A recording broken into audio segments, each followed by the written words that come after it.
So, good morning po. For the continuation po ng ating employment relationship, I'll be talking about the significance, also the changes in managing interest. So, unahin po muna natin yung significance. Sorry, malinaw po ba ang aking boses?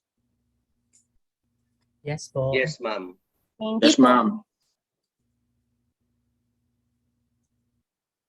Okay. For the significance of employment relationship concept, the concept of employment relationship is significant to HR specialists because it governs much of what organization need to be aware of in developing and applying HR processes, policies, and procedures. Also, they need to be considered in terms of what they will or will not contribute to furthering a productive and rewarding employment relationship between all of the parties concerned. For the changes naman in employment relationship, Galilee said that the evidence for major change in the nature of employment relationship was less convincing, but they also note that the following characteristic of employment. Number one, yung new form of management often based explicitly or implicitly on HRM. So yung mga principles and emphasizing individual contracts rather than collective bargaining. Next is there was some increase in task discretion, but there was no evidence of significant decline in managerial control. In some important respect, control was intensified. Next is excuse me, supervisory activity was still important. Also, integrative form of management policy were centered on non-manual employees. Next is the great majority of employees continued to attach a high level of importance to the intrinsically motivating aspect of work. Then, the higher level of skill, the more people were involved with their work. Next is the raising of skill level and the granting of increased discretion to employers are the key factors in improving the quality of work experience. And lastly, the high level of commitment to the organization can reduce absenteeism and labor turnovers, but there was no evidence that organizational commitment added anything over and above other organization and task characteristics with regards to the quality of work performance. In managing the employment relationship, the dynamic and often vague nature of employment relationship increases the difficulty of managing it. Usually, the problem is compounded because of the multiplicity of factors that influence the contract. So number one, ito lagi naman nangyayari sa atin, yung culture of the organization. Kasi hindi naman lahat naka-Philippine base, yung iba foreign base. So iba-iba talaga yung culture na nag-contribute sa factor. Next is the prevailing management style. Like for example, makikita natin yun, di ba? Mayroong mga interview for the highest power here in the country, which is the presidency. So makikita natin kung anong style ng pagmamanage nila sa Pilipinas. So may humanitarian, merong kamay na bato, and so on and so forth. Next is yung values that espoused and practiced ng mga top management. Ang top management ba is family-oriented o siya ba ay bachelor ba siya na free-spirited na YOLO ba siya or you only live once ang kanyang values na iniisip.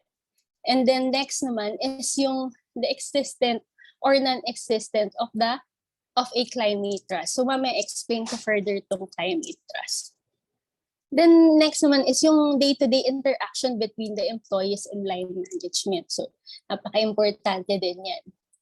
And lastly, the HR policies and practices of the business. So etong latter are particularly important. So the nature of the employment relationship is strongly influenced by the HR actions. Also discover all aspects of HR management, but how people are treated in such areas as recruitment, performance review, promotion, career development, reward, involvement and participation, grievance handling, and disciplinary procedures are will be particularly important. So let's talk about more yung mga contribution ng HR for development of a positive and productive employment. So number one, during recruitment interviews pa lang, no? Excuse me. Presenting the unfavorable as well as the favorable aspect of a job in realistic job preview. So dapat sa umpisa pa lang, realistic na, hindi yung masyadong idealistic, 'di ba? Next naman is in induction programs, communicating to new starters the organization, personnel policies and procedures and its core values, indicating to them the standards of performance expected in such areas as quality and customer service, and spelling out requirements for flexibility. Next naman is by issuing and updating employees handbook that reinforce the message delivered in induction program. So kung nung mga estudyante pa nga lang tayo, meron tayong student handbook. Syempre, dahil nagtatrabaho na tayo, mas importante na magkaroon tayo ng employees handbook para black and white. Nakikita natin or nare-review natin kung ano yung mga pinisend sa atin during the recruitment days pa lang. Next naman, also, by encouraging the development of performance management processes that ensures the performance expectations are agreed and reviewed regularly. So ito, nangyayari during mga annual meetings, kasama mga management. Also, by encouraging the use of personal development plan that spell out how continuous improvement of performance can be achieved, mainly by self-managing learning. Like itong ginagawa natin, so ang pagtitake ng masteral is part of the personal development plan para yung iba for career growth or academic advancement and so on. Next, excuse me, sorry. Next is by using learning and development programs to underpin core values and define performance expectation. Next is by ensuring through manager and team leader training that managers and team leader understand their role in managing the employment relationship through such process as performance management and team leadership.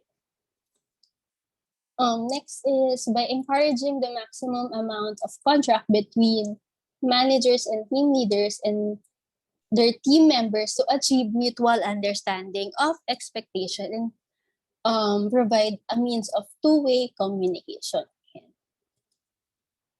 Again, two-way communication, hindi lang one-way, hindi lang si team leader. So dapat laging both ways. Next is by adopting a general policy of transparency. This ensures that in all matters that affect them, employees know what is happening. Also, why is it happening, and the impact it will make on their employment development and prospect. Next is by developing HR procedures covering grievance, handling, discipline, equal opportunity, promotion and redundancy, and ensuring that they are implemented fairly and consistently. Next is developing and communicating HR policies covering the major areas of employment, development, reward, and employee relationship. Also, by ensuring that the reward system is developed and managed to achieve equity, fairness, and consistency in all aspects of pay and leave. And lastly, generally by advising on employee relationship procedure, processes, and issue that further good collective relationship. So this approach to managing the employment relationship cover all aspects of people management. It is important to remember that, however, that this is continuous process. The effective management of relationship means ensuring that values are upheld and that a transparent, consistent, and fair approach is adopted in dealing with all aspects of employment.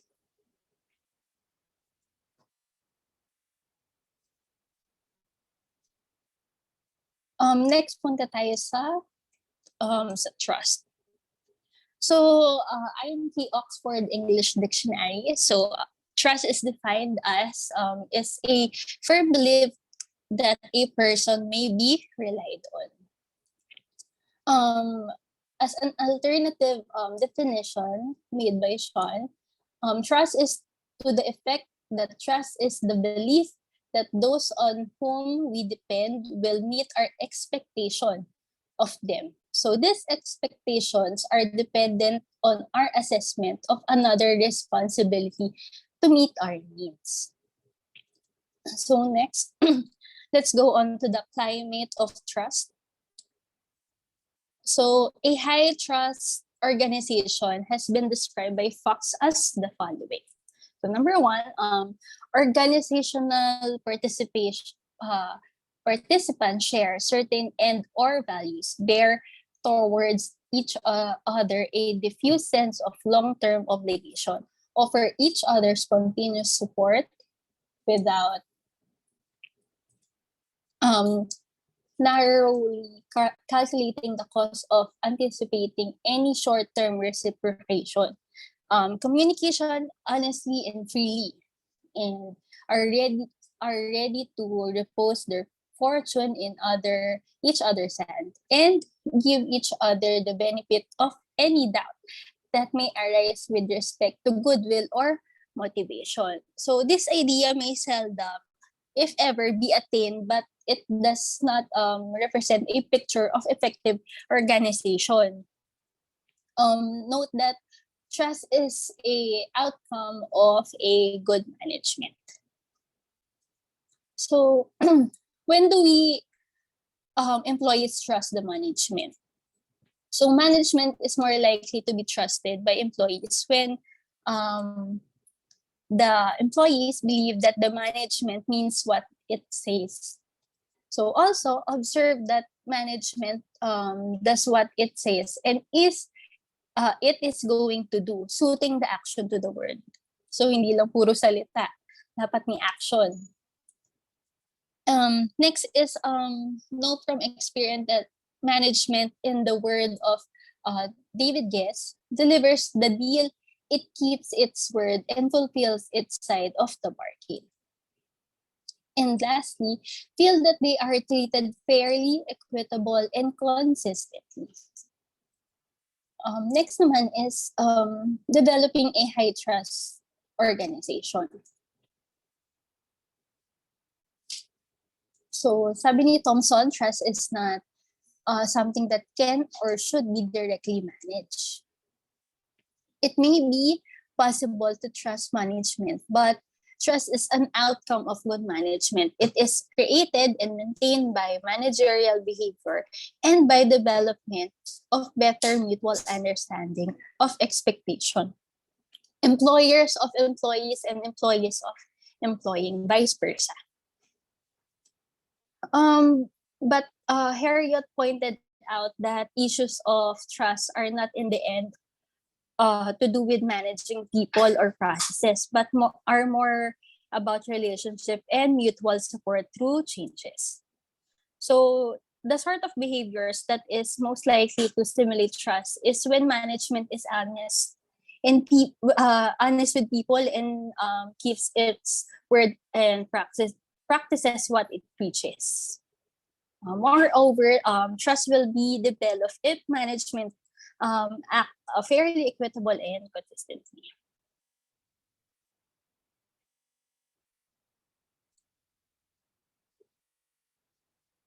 So, punta naman tayo kay justice for a while.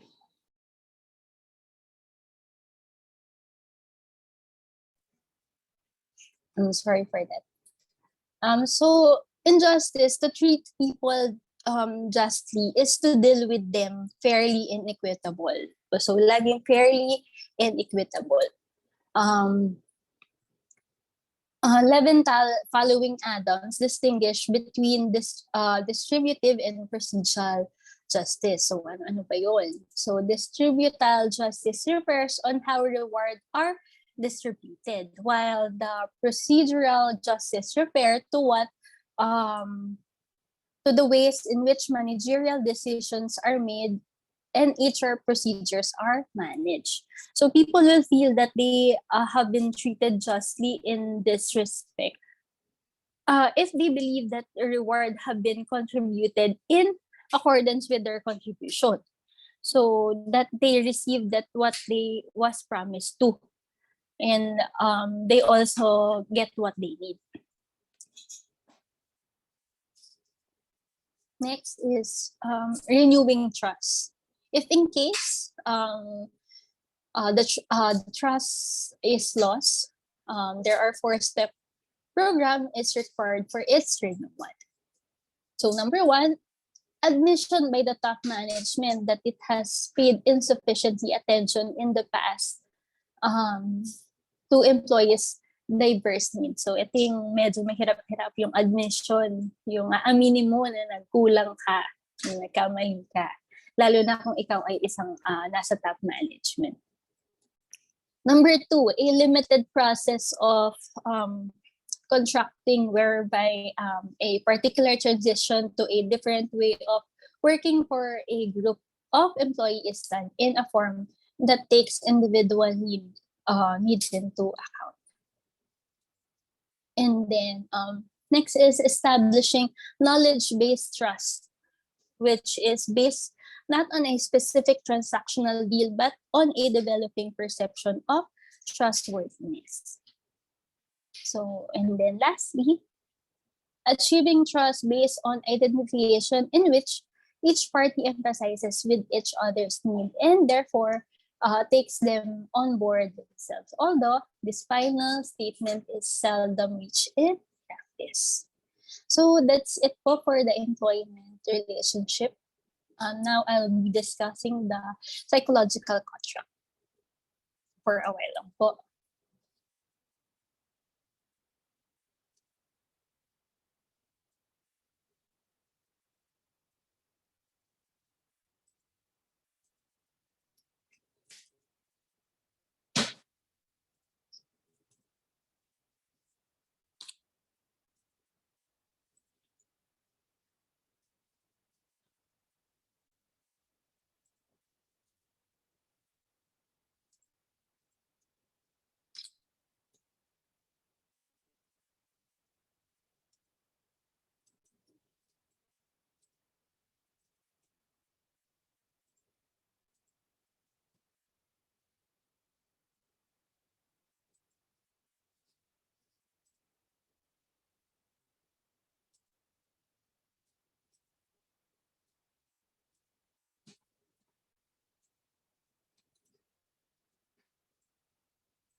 Okay, so for the psychological contract, ito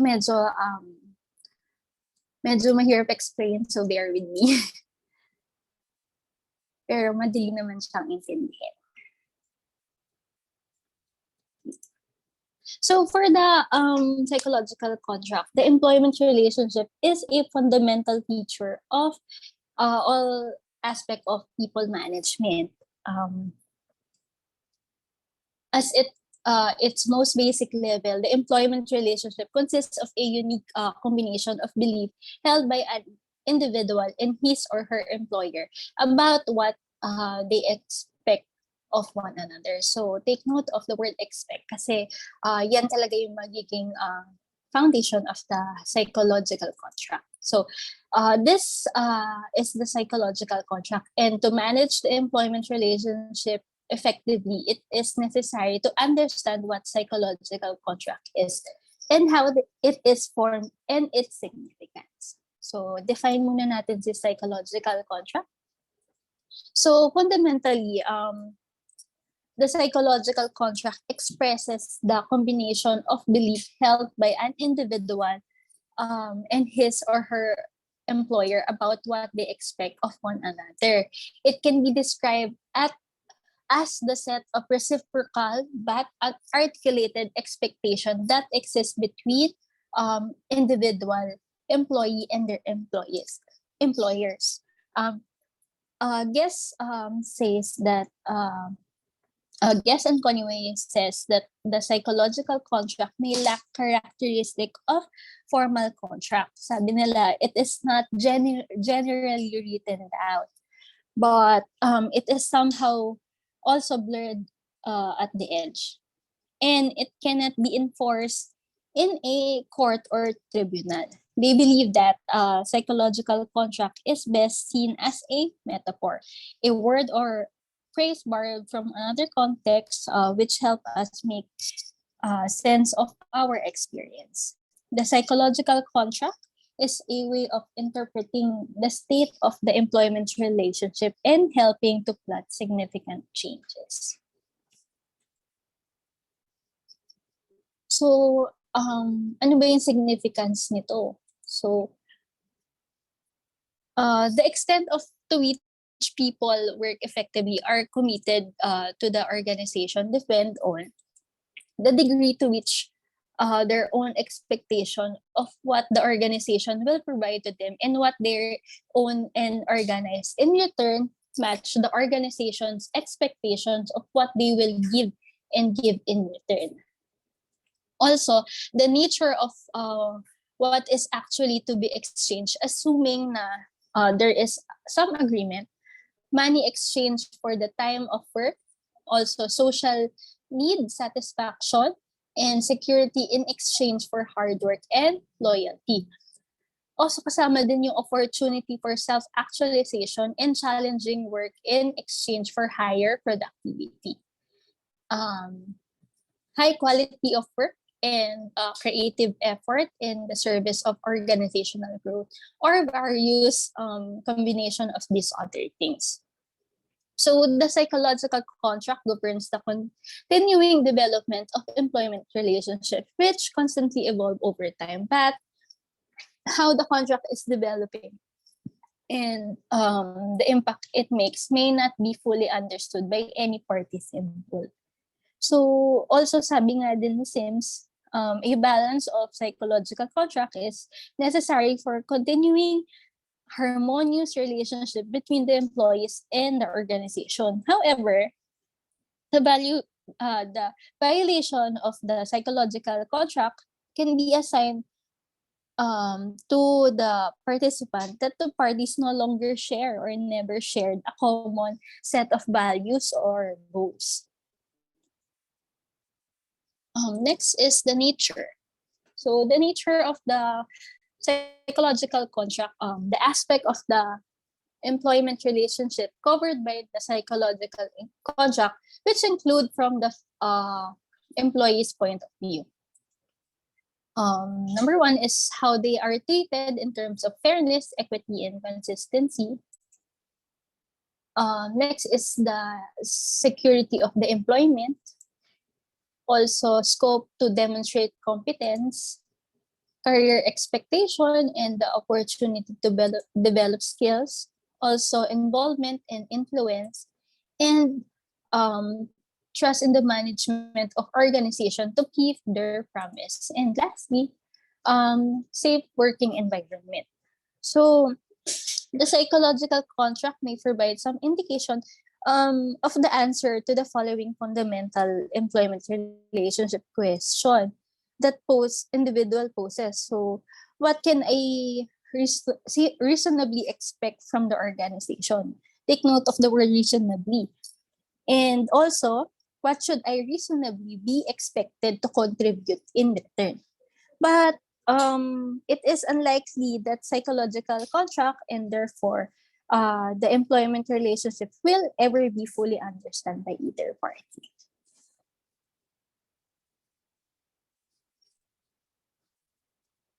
From the employer's point of view, the psychological contract covers such aspect of the employment relationship as number one, competence, effort, compliance, commitment, and loyalty.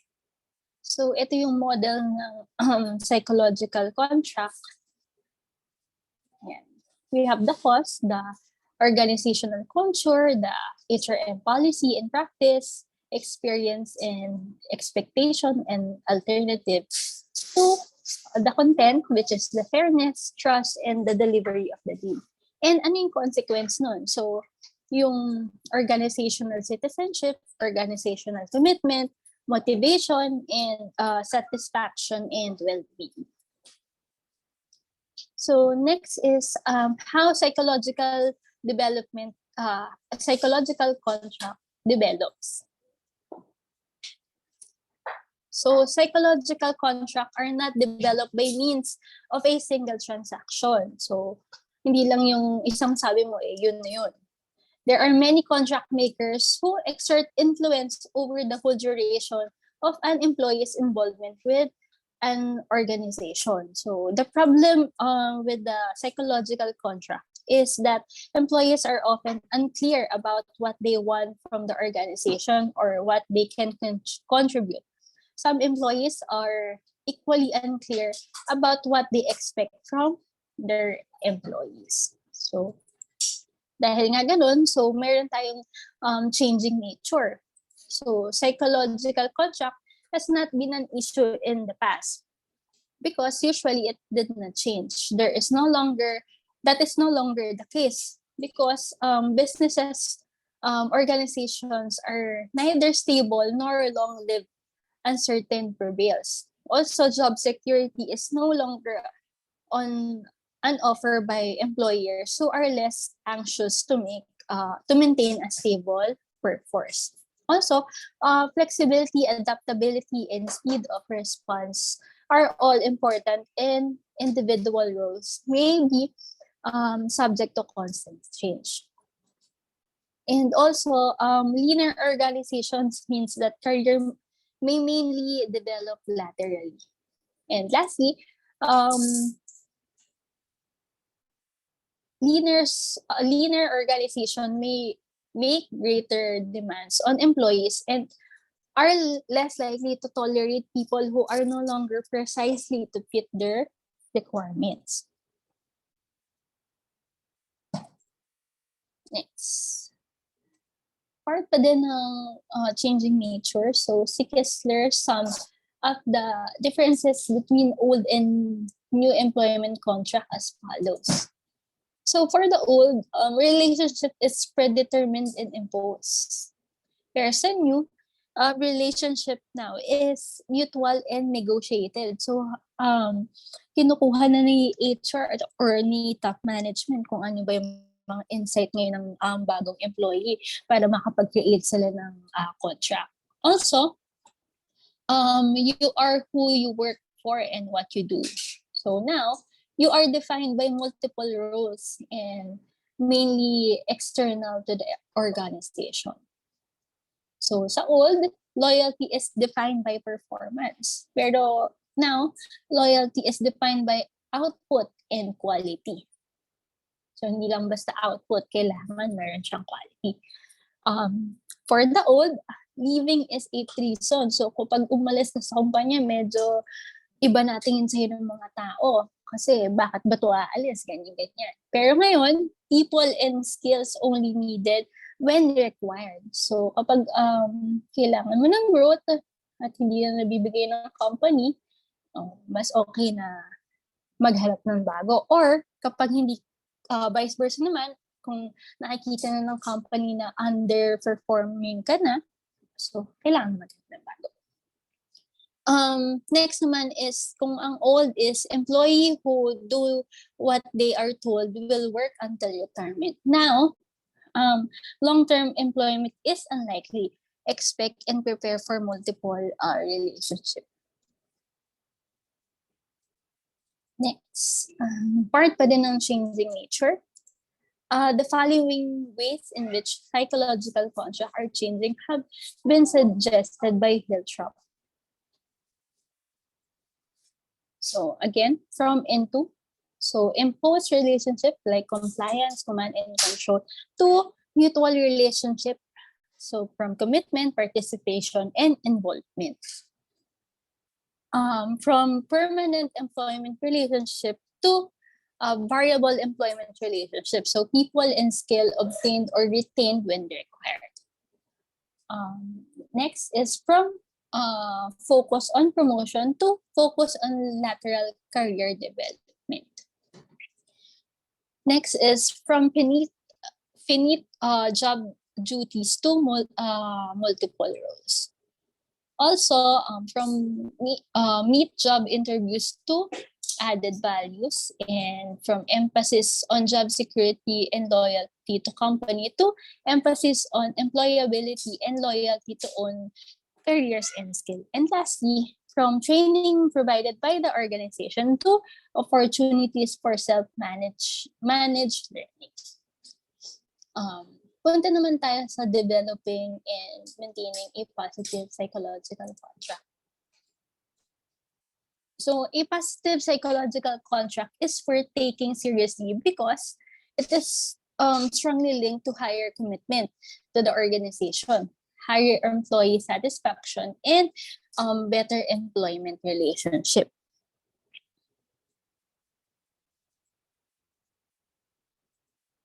So what are the steps taken to manage the employment relationship?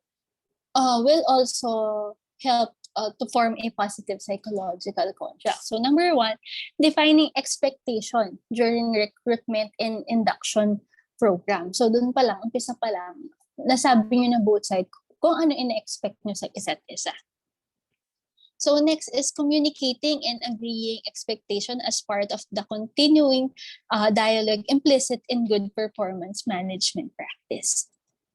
Also, adopting a policy of transparency on company policy and procedures on management's proposal and decision as they affect people. And lastly, generally treating people as stakeholders, relying on consensus and cooperation rather than control and coercion. Like,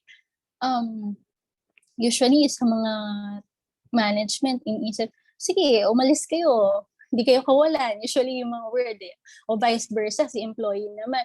Aalis ako, sige, mawala kayo, hindi niya na alam kung anong gagawin dito. So on and so forth. So dapat, sa isang company, you treat each other as a parang stakeholder, hindi lang basta-basta empleyado or mga bosses. And that's it for my report. Thank you very much po.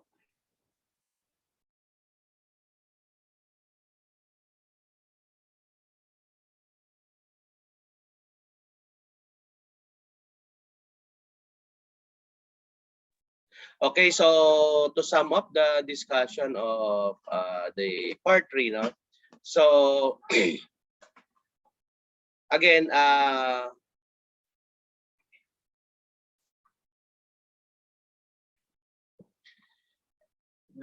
most people work to earn a living, right? but they also work because of the other satisfaction it brings, such as doing something worthwhile, no?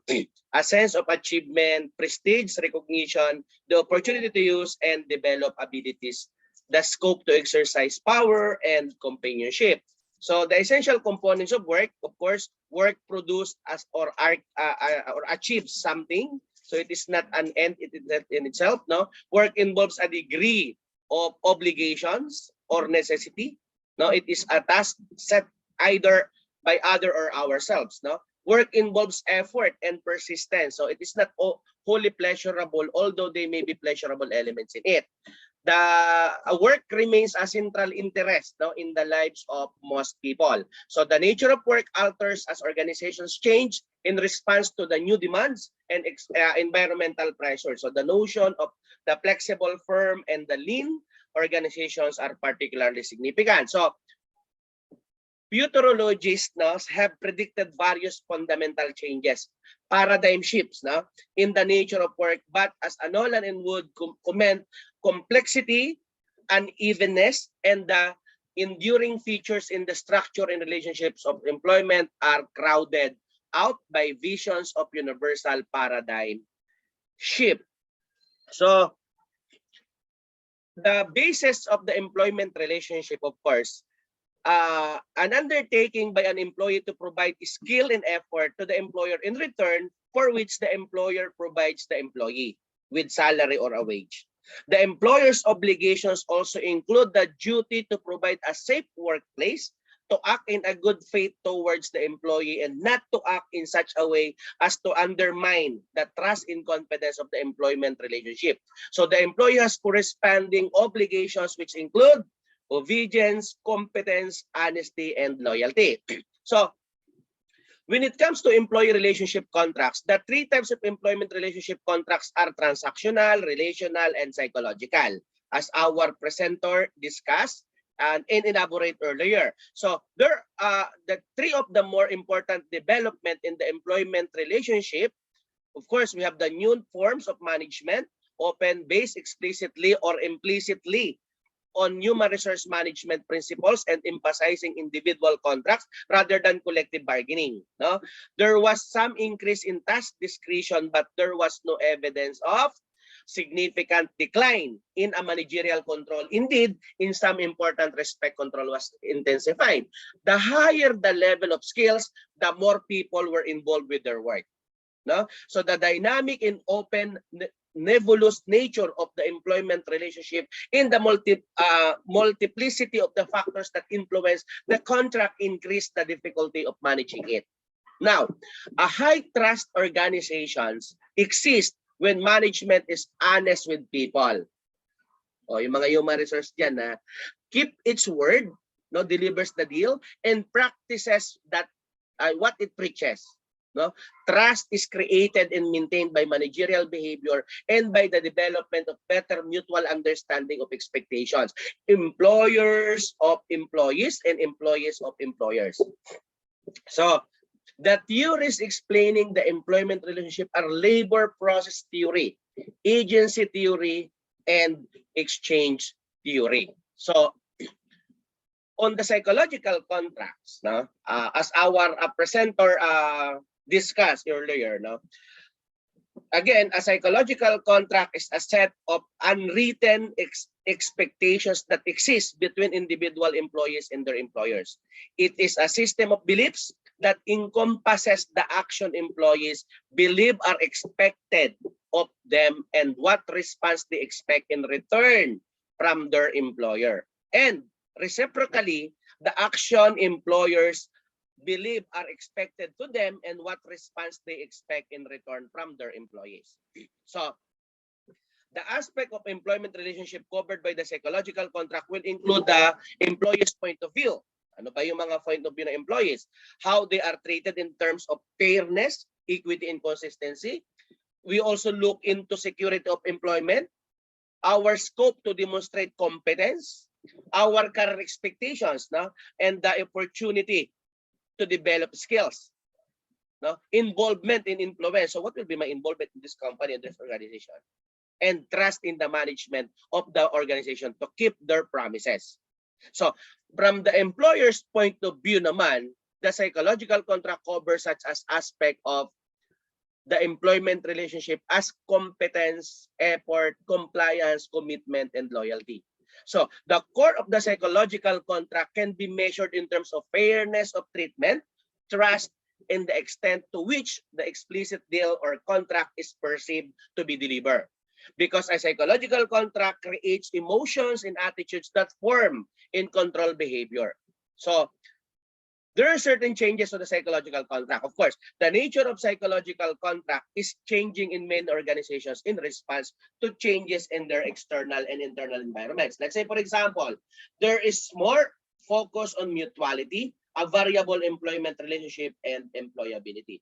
So, the national survey found that the only area in which there was more dissatisfaction than satisfaction was pay. No? A higher position that might have been expected was satisfied or very satisfied with the work itself, and equally high percentage were satisfied with regard to having a sense of achievement in scope for using initiative. Psychological contracts are not developed by means of a single transaction, of course. They evolve over time and it can be multifaceted. No? There are some steps required to develop a positive psychological contract. Number one, we need to define expectation during recruitment and induction programs. We need to define as early as possible during the recruitment and induction program. You must define the expectation. You need to communicate and agree expectation as part of the continuing dialogue that is implicit in good performance management practices. We need to adopt a policy of transparency on company policy. Sabi nga ni Ms. Michelle kanina, kailangan kung mayroong student manual, mayroon ding employee manual, which dictate the company policies and procedures, and on management proposal and decision as they affect people. And last, generally, we need to treat people as stakeholders, relying on consensus and cooperations rather than control and coercion. So I think that's it for part 3 of our discussion.